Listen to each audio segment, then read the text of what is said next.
नमस्कार विद्यार्थी मित्रांनो, कालच्या भागामध्ये आपण समांतर रेषा, छेदिका, त्यांच्या व्याख्या आणि स्पष्टीकरण पाहिलं होतं. तर आज आपण याच समांतर रेषा व छेदिकेमुळे काही कोन तयार होतात आणि हे जे कोन आहेत ते कोणत्या प्रकारचे आहेत तर याची माहिती आज आपण पाहणार आहोत. चला तर मग आपण सगळ्यात पहिल्यांदा वळूया तर अंतर इथे संगत कोनाकडे.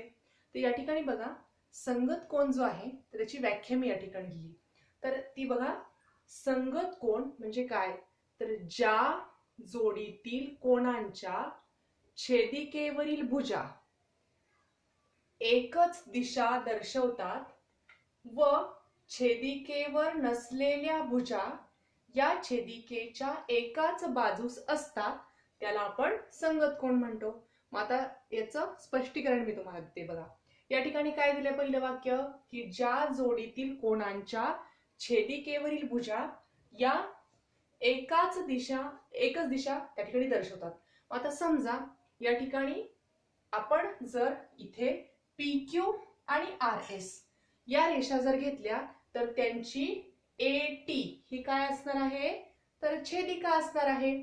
आणि या ठिकाणी या छेदिकेमुळे आपल्याला माहिती आहे की N बिंदूपाशी 1 2 3 4, तसंच खाली पण N बिंदूपाशी 1 2 3 आणि 4 असे एकूण 8 कोन तयार होतात. मग यापैकी संगत कोन कोणते घ्यायचे तर हे लक्षात घ्या पहिल्यांदा. तर या ठिकाणी बघा, ज्या जोडीतील कोणांच्या छेदिकेवरील भुजा एकच दिशा दर्शवतात. समजा मी आता या ठिकाणी ही जर छेदिका घेतली तर या छेदिकेवरती समजा मी इथे AM ही जर बाजू घेतली किंवा भुजा घेतली तर दुसऱ्या कोणाची बाजू येणार आहे MN. तर इथे समजा मी कोन AMP जर घेतला तर त्याचा संगत कोन कुठला असणार आहे बघा, AMP म्हणजे मी हा कोन घेतला तर त्याचा संगत कोन कुठला असणार आहे तर MNR. आता या ठिकाणी बघा की ज्या जोडीतील कोणांच्या छेदिकेवरील भुजा एकच दिशा दर्शवतात. आता बघा, छेदिका ही आहे. समजा या ठिकाणी आपण पहिल्या कोणाची AM बाजू घेतली आणि इथे MN बाजू, हे छेदिकेच्या एकाच बाजूस असणार आहे. आणि छेदिकेवर नसलेल्या भुजा छेदिकेच्या एकाच बाजूस असतात. म्हणजे या ठिकाणी ही दुसरी बाजू आहे MP आणि इथली बाजू आहे NR. तर या दोन्ही बाजू एकाच दिशेला आहेत. म्हणजेच या ठिकाणी लक्षात घ्या, कोन AMP आणि कोन MNR इथे हा कोन, हे दोन कोन काय झाले, संगत कोन झाले. आता लक्षात घ्या मुलांनो, संगत कोन कसे लक्षात ठेवायचे तर आता बघा, मी इथे या PQ बाजूच्या वरचा कोन घेतलेला आहे. मग इथे सुद्धा काय करायचं, RS बाजूच्या वरचा कोन घ्यायचा. म्हणून या ठिकाणी आपल्याला मिळणार आहे कोन AMP आणि कोन MNR हे एकमेकांचे संगत कोन झाले. आता मी तुम्हाला इथे दुसरे आणखीन कोन संगत कोन दाखवते. बघा, आता याच आकृतीमध्ये बघा, आता इथे मी रेषेच्या खालचा कोन घेतेय म्हणजेच कोन PMN, कोन PMN. आणि मग दुसरा कोन कुठला मिळणार आहे बघा, PMN. मी हा कोन घेतलाय याच्या खालचा, म्हणजे इथे पण कुठला कोन येणार आहे, खालचा. म्हणजे इथे कुठला कोन येणार आहे बघा, PMN चा संगत कोन असणार आहे RNT. कोन RN आणि T. तर लक्षात घ्या, संगत कोन ओळखताना ही बाब लक्षात ठेवा मुलांनो, की जर मी इथे रेषेच्या वरचा कोन घेतला असेल तर इथे खाली सुद्धा रेषेच्या वरचा कोन येणार आहे. म्हणजेच या ठिकाणी कोन AMP आणि कोन MNR हे एकमेकांचे संगत कोन असणार आहे. आता दुसऱ्या जोडीमध्ये आपण काय केले बघा, या ठिकाणी तर कोन PMN म्हणजे रेषेच्या खालचा कोन घेतलाय. मग इथे पण कुठला कोन घ्यायचा, रेषेच्या खालचा, म्हणजे येणार आहे कोन RNT. आता या ठिकाणी बघा, छेदिकेच्या डाव्या बाजूला आपल्याला दोन जोड्या मिळाल्यात. तशाच प्रकारे आपल्याला छेदिकेच्या उजव्या बाजूला पण काही जोड्या मिळणार आहेत. बघा, आता या ठिकाणी मी छेदिकेच्या उजव्या बाजूच्या जोड्या लिहिणार आहे. पहिल्यांदा मी घेतेय कोन वरचा कोण, कोण ए एम क्यू, आणि त्याचा संगत कोण कुठला असणार आहे मग, या ठिकाणी बघा रेषेच्या वरचा कोण घेतलाय, मग इथे पण कुठला येणार आहे, रेषेच्या वरचा, म्हणजे कुठला कोण येणार, एम एन एस, म्हणजे इथे कोण येणार आहे, कोण एम एन आणि एस. मग या ठिकाणी बघा या उजव्या बाजूला आपण जर कोण ए एम क्यू हा जर कोण घेतला, त्याचा संगत कोण कुठला असणार आहे, एम एन एस. अशाच प्रकारे आपल्याला काय मिळणार आहे, आणखीन एक कोणाची जोडी मिळणार आहे, रेषेच्या खालच्या. मग आता या ठिकाणी रेषेच्या खालचे कोण कोणते आहेत, तर या ठिकाणी समजा मी कोण घेतला, क्यू एम एन, खालचा रेषेच्या खालचा, म्हणजे कुठला कोण घेतलाय मी, कोण क्यू एम आणि एन.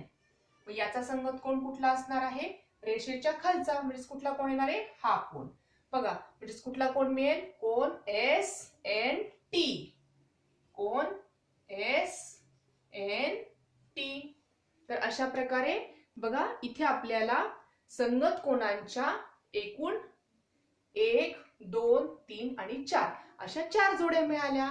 तर परत एकदा मी सांगते मुलांनो, संगत कोण कसे ओळखायचे, तर संगत कोण घेताना बघा रेषेच्या वरचा कोण जर घेतला असेल तर खालच्या रेषेच्या पण वरचा कोण घ्यायचा, म्हणजे तिथे कोण येणार आहे, कोण ए एम पी, आणि खाली कोण एम एन आर, हे दोन कोण संगत कोण असणार आहेत. त्यानंतर जर मी रेषेच्या खालचा कोण घेतला, म्हणजे कुठला कोण, कोण पी एम एन, आणि दुसरा कोण कुठला येणार आहे मग, आर एन टी. तशाच प्रकारे उजव्या बाजूला जाऊयात आपण. तर उजव्या बाजूला मी रेषेच्या वरचा कोण घेतला, तर कोण ए एम क्यू, हा कोण एम एन एस, हे एकमेकांचे संगत कोण मिळतील.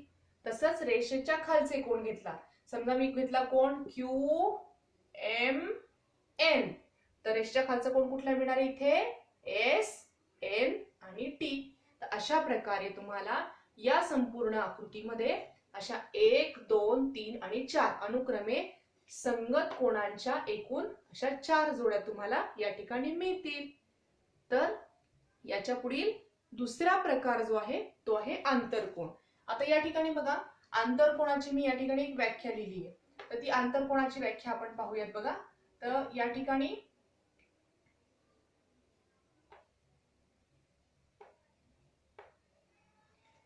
आपण आंतरकोणांच्या जोड्या पाहणार आहोत. बघा आंतरकोणाची व्याख्या या ठिकाणी काय दिलेली आहे, तर आंतरकोण कशाला म्हणतात, तर ज्या जोडीतील कोण दिलेल्या दोन रेषांच्या आतील बाजूस आहेत व छेदिकेच्या एकाच बाजूस आहेत. आता बघा आंतरकोण कसे ओळखायचे, तर ज्या जोडीतील कोण दिलेल्या दोन रेषांच्या आतल्या बाजूला. मग दिलेल्या दोन रेषा कोणत्या आहेत, तर दिलेल्या दोन रेषा आहेत पी क्यू आणि आर एस. या दोन रेषा आपल्याला दिलेल्या आहेत. या दोन रेषांच्या आतील कोण, आणि ते पण कुठे पाहिजे, ते छेदिकेच्या एकाच बाजूला. मग समजा मी या ठिकाणी बघा, समजा मी कोण पी एम एन हा कोण जर घेतला, ठीक आहे, हा दोन रेषांच्या आतमध्ये पण आहे आणि छेदिकेच्या एका बाजूला पण आहे. मग या ठिकाणी दुसरा आंतरकोण कुठे येणार आहे, बघा छेदिकेच्या एकाच बाजूला असले पाहिजे आंतरकोण. म्हणून या ठिकाणी जर मी हा कोण घेतला, कोण पी एम एन, तर दुसरा कोण कुठला मिळणार आहे, तर लक्षात घ्या पी एम एन असेल तर दुसरा कोण असणार आहे आर एन एम, कोण आर एन एम.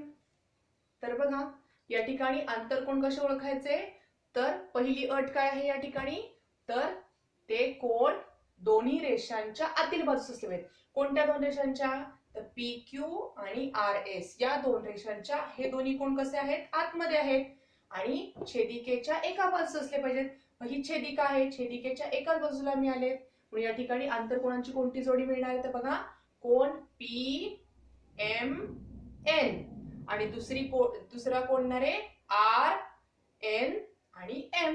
तर अशी कोणांची आपल्याला एक जोडी या ठिकाणी मिळेल. आता छेदिकेच्या आपण पलीकडच्या बाजूची एक जोडी लिहू शकतो. मग या ठिकाणी दुसरी जोडी कोणती असणार आहे बघा.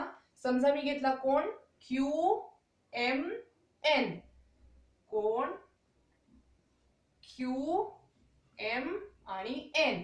मग त्याचा अंतर कोण कुठला असणार आहे दुसरा, तर बघा QMN. तर या ठिकाणी येणार आहे मग SNM, म्हणजे हा कोण मिळणार आहे, कोण SN आणि M. तर बघा मुलांनो, या ठिकाणी आंतरकोन जे आहेत तर हे दोन आंतरकोन नेहमी दोन रेषांच्या आतमध्ये असतात आणि छेदिकेच्या एकाच बाजूला असतात. मग बघा पहिली जोडी आपल्याला काय मिळाली होती, PMN, आणि दुसरा कोण RNM. हे दोन्ही कोण छेदिकेच्या एकाच बाजूला आहेत. त्याचप्रमाणे दुसरा कोण बघा QMN आणि SNM. तर हे दोन कोण सुद्धा आपल्याला छेदिकेच्या एकाच बाजूला मिळाले. म्हणजे या ठिकाणी आंतरकोणांच्या आपल्याला किती जोड्या मिळाल्या, तर फक्त 2 जोड्या या ठिकाणी मिळाल्या आहेत. ठीक आहे. आता आपण पुढील भागाकडे वळूयात. यामध्ये बघा पुढचा जो प्रकार आहे तो आहे व्युत्क्रम कोण. तर पहिल्यांदा व्युत्क्रम कोण म्हणजे काय, तर हे हा भाग आपण पाहूयात. तर या ठिकाणी व्युत्क्रम कोण कशाला म्हणायचं, तर बघा ज्या जोडीतील कोण छेदिकेच्या विरुद्ध बाजूस असतात आणि छेदिकेवर असलेल्या भुजा विरुद्ध दिशा दर्शवतात. मग बघा या दोन अटी लक्षात घ्या की कोण कसे असले पाहिजे, छेदिकेच्या विरुद्ध बाजूला. म्हणजे जर एक कोण तुम्ही इकडे घेतला तर दुसरा कोण कुठे पाहिजे, छेदिकेच्या दुसऱ्या बाजूला. आणि छेदिकेवर असलेल्या भुजा विरुद्ध दिशा दर्शवतात, त्यांची दिशा एकमेकांच्या विरुद्ध असली पाहिजे. मग आता इथे मी तुम्हाला काही जोड्या दाखवते बघा व्युत्क्रम कोणांच्या. तर या ठिकाणी पहिल्यांदा बघा, समजा मी कोण PMN हा जर कोण घेतला, कोण PMN, तर याचा दुसरा कोण कुठला घ्यायचा बघा, PMN. या कोणाची दिशा या बाजूला आहे. मग दुसरा कोण कुठला पाहिजे, छेदिकेच्या दुसऱ्या बाजूला आला पाहिजे, म्हणजे या बाजूला. आणि त्याची दिशा पण कुठे पाहिजे, दुसरीकडे पाहिजे. म्हणजेच कोण काय मिळणार आहे बघा, कोण MNS. या ठिकाणी येणार आहे कोण MNS. तर बघा इथे आपल्याला कोण PMN आणि कोण MNS हे दोन्ही कोण एकमेकांच्या विरुद्ध बाजूला दिसत आहेत. या ठिकाणी ही दिशा आहे आणि या ठिकाणी ही दिशा आहे, म्हणून हे एकमेकांच्या विरुद्ध बाजूला आहेत आणि दिशा सुद्धा ते विरुद्ध दर्शवतात. म्हणून आपल्याला कोण PMN व कोण MNS हे कोण कसे मिळतील, व्युत्क्रम कोण मिळतील. याचप्रमाणे आपल्याला आणखीन एक जोडी या ठिकाणी मिळू शकते बघा. कोणती जोडी मिळेल तुम्हाला, तर बघा या ठिकाणी समजा मी कोण QMN हा जर कोण मी घेतला, कोण QMN, तर याचा व्युत्क्रम कोण कुठला येणार आहे बघा, QMN. तर याचा व्युत्क्रम कोण येणार आहे, MNR, म्हणजे या विरुद्ध बाजूला. म्हणजे येणार आहे कोण MNR. आता यामध्ये बघा इथे आपण पहिला जर कोण QMN घेतला आणि दुसरा कोण घेतलाय MNR, तर हे दोन्ही कोण एकमेकांच्या विरुद्ध बाजूला आहेत. तर याला म्हणून आपण व्युत्क्रम कोण म्हणू शकतो. मग आता इथे लक्षात घ्या, व्युत्क्रम कोण कसे ओळखायचे त्याची एक सोपी ट्रिक मी तुम्हाला सांगते. बघा या ठिकाणी जर इथे Z आकार तयार झाला, तर बघा हा Z आकारामध्ये हा एक कोण घ्यायचा आणि हा एक कोण घ्यायचा. Z आकार तयार झाला की ते व्युत्क्रम कोण ओळखायचे. म्हणजेच बघा आता आपण ज्या इथे दोन कोण घेतले त्याच्यामध्ये Z आकार तयार होते का बघा, PMN हा पहिला कोण आणि इथून MNS, म्हणजे बघा हा बरोबर Z आकार आपल्याला मिळाला. तसंच इथे सुद्धा बघा दुसऱ्या कोणामध्ये QMN आणि MNR यामध्ये बघा इथे पण आपल्याला उलटा Z आकार मिळाला. म्हणजे व्युत्क्रम कोण ओळखण्याची ही एक सोपी ट्रिक तुम्ही अशा प्रकारे लक्षात ठेवू शकता की तुम्ही Z आकार लक्षात ठेवला, Z आकारातील कोण म्हणजेच व्युत्क्रम कोण. अशा प्रकारे तुम्ही व्युत्क्रम कोण लक्षात ठेवू शकता. ठीक आहे. तर आता यामध्ये सुद्धा बघा मुलांनो, व्युत्क्रम कोणाचे दोन प्रकार आहेत. तर ते दोन प्रकार आपण पहिल्यांदा पाहूया. मी या ठिकाणी ही आकृती अशीच ठेवते. यातील दोन प्रकार आपण पाहूया.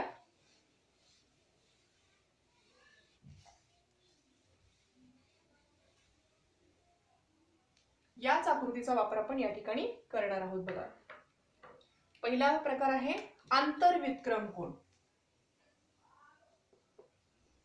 आंतरवितक्रम कोन. तर बघा, या ठिकाणी आंतरवितक्रम कोन आणि बाह्य वितक्रम कोन कसे ओळखायचे. तर आता आपण जे पाहिले होते तर ते वितक्रम कोन हे आंतरवितक्रम कोन आहेत. बघा, तर जे रेषांच्या आतील बाजूस आपल्याला मिळणार आहेत. मग समजा मी या ठिकाणी पहिल्यांदा जर कोन PMN घेतला, PMN म्हणजे हा कोन जर घेतला, तर याचा वितक्रम कोन कुठला मिळणार आहे, MNS. आपण आताच पाहिलं. व कोन MNS हे एकमेकांचे काय झाले, आंतरवितक्रम कोन MNS. बघा, या ठिकाणी PMN आणि MNS हे एकमेकांचे काय झाले, आंतरवितक्रम कोन. आंतरवितक्रम कोन म्हणजे काय की रेषांच्या आतमध्ये तयार होणारे कोन.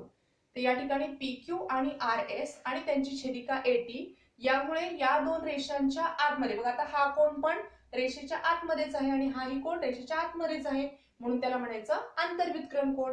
आणि दुसरी जोडी आपल्याला कुठली मिळणार आहे आंतरवितक्रम कोनांची, तर मगाशी जो कोन आपण घेतला होता QMN, म्हणजे पहिला कोण येणार आहे कोन QMN आणि दुसरा कोन कुठला येईल मग QMN आणि MNR.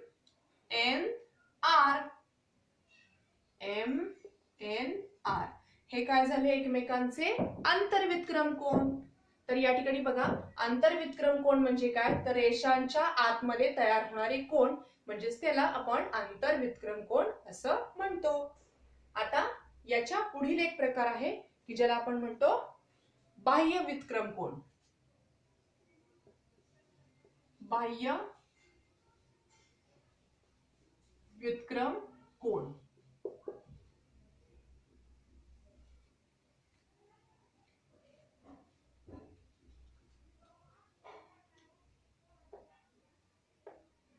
आता बघा, हे जे बाह्य वितक्रम कोन आहेत, तर ते बाह्य वितक्रम कोन कुठे तयार होतात, तर बघा या ठिकाणी आपल्याला ही PQ ही एक रेषा दिसतीये आणि इथे RS ही एक रेषा दिसतीये आणि त्यांची AT ही काय आहे, छेदिका आहे. तर या ठिकाणी इथे इथे इथे किंवा इथे तयार होणारे कोन हे आतले कोन झाले. आता बाह्य वितक्रम कोन म्हणजे काय की जे बाहेर तयार होतात. आणि लक्षात घ्या, वितक्रम कोनाची व्याख्या आपण काय पाहिली होती की त्यांच्या दिशा विरुद्ध दिशेला असल्या पाहिजेत. आता या ठिकाणी लक्षात घ्या, बाह्य वितक्रम कोन जे आहेत, तर बाह्य वितक्रम कोन म्हणजे काय की या रेषांच्या बाहेरचे कोन आपल्याला घ्यायचे. तर मग या ठिकाणी मी समजा कोन AMP, कोन AMP व कोन, आता लक्षात घ्या AMP हा रेषेच्या बाहेर आहे कोन. मग या ठिकाणी दुसरा कोन कुठला घ्यायला लागेल, रेषेच्या बाहेरचाच, फक्त खालच्या रेषेच्या बाहेरचा घ्यायचा. म्हणजे जर AMP जर घेतला तर इथे कुठला कोन मिळणार आहे, TNS, म्हणजे कोन TNS. बघा मुलांनो, या ठिकाणी वरच्या रेषेच्या बाहेरचा कोन घेतलाय आपण, म्हणजेच AMP आणि खालच्या रेषेचा बाहेरचा कोन म्हणजे कुठला येणार आहे मग TNS. तर हे काय झाले, एकमेकांचे बाह्य वितक्रम कोन. याचप्रमाणे आपल्याला या ठिकाणी बघा, जर आपण वरचा हा कोन जर घेतला, कोन AMQ हा वरचा जर कोन आपण घेतला, कोन AMQ, मग त्याचा बाह्य वितक्रम कोन कुठला तयार होणार आहे, बघा रेषेच्या वरचा आपण घेतला आहे, मग इकडे पण आपल्याला खालचा कोन घ्यावा लागेल. मग तो कोन कुठला मिळणार आहे, इथला. बघा AMQ घेतलाय, मग इथे कोणता कोन येणार आहे, TNR, कोन TNR. तर बघा मुलांनो, या ठिकाणी बाह्य वितक्रम कोन इथे AMQ जर घेतला, त्याचा बाह्य वितक्रम कोन कुठला येणार आहे, TNR. अशा प्रकारे बघा, मी याच आकृतीमध्ये तुम्हाला आंतर वितक्रम कोन आणि बाह्य वितक्रम कोन परत एकदा सांगते. बघा, आंतर वितक्रम कोन जे असतात ते रेषांच्या इथे हा जर कोण घेतला तर याचा आंतरविक्रम कोण इकडे येणार आहे. त्यानंतर हा जर कोण घेतला त्याचा आंतरविक्रम कोण या बाजूला येणार आहे. आता याला आपण आंतरविक्रम कोण म्हणतो. आणि बाह्य विक्रम कोणामध्ये काय करतो, तर वरचा जर कोण आपण घेतला त्याच्या विरुद्ध बाजूला हा कोण आहे, म्हणून हे एकमेकांचे बाह्य विक्रम कोण झाले. त्याचप्रमाणे या रेषेच्या वरती या दिशेला जर आपण हा वरचा कोण घेतला तर या ठिकाणी खालच्या बाजूला हा कोण मिळणार आहे, म्हणजेच हे एकमेकांचे बाह्य विक्रम कोण झाले. तर मुलांनो, आजच्या भागामध्ये आपण संगत कोण म्हणजे काय, आंतर कोण म्हणजे काय, त्यानंतर विक्रम कोण म्हणजे काय, आंतरविक्रम कोण, बाह्य विक्रम कोण, या सगळ्या व्याख्या आणि त्याची काही उदाहरणे आपण या ठिकाणी पाहिली. तर तुम्ही सर्वांनी आज काय करायचं आहे, तर या पाठामधील तुम्हाला या सगळ्या व्याख्या लिहायच्या आणि व्याख्या लिहिल्यानंतर या कोणांच्या जोड्या पण तुम्हाला लिहायच्या आहेत. आजच्या भागामध्ये आपण इथेच थांबूयात. धन्यवाद.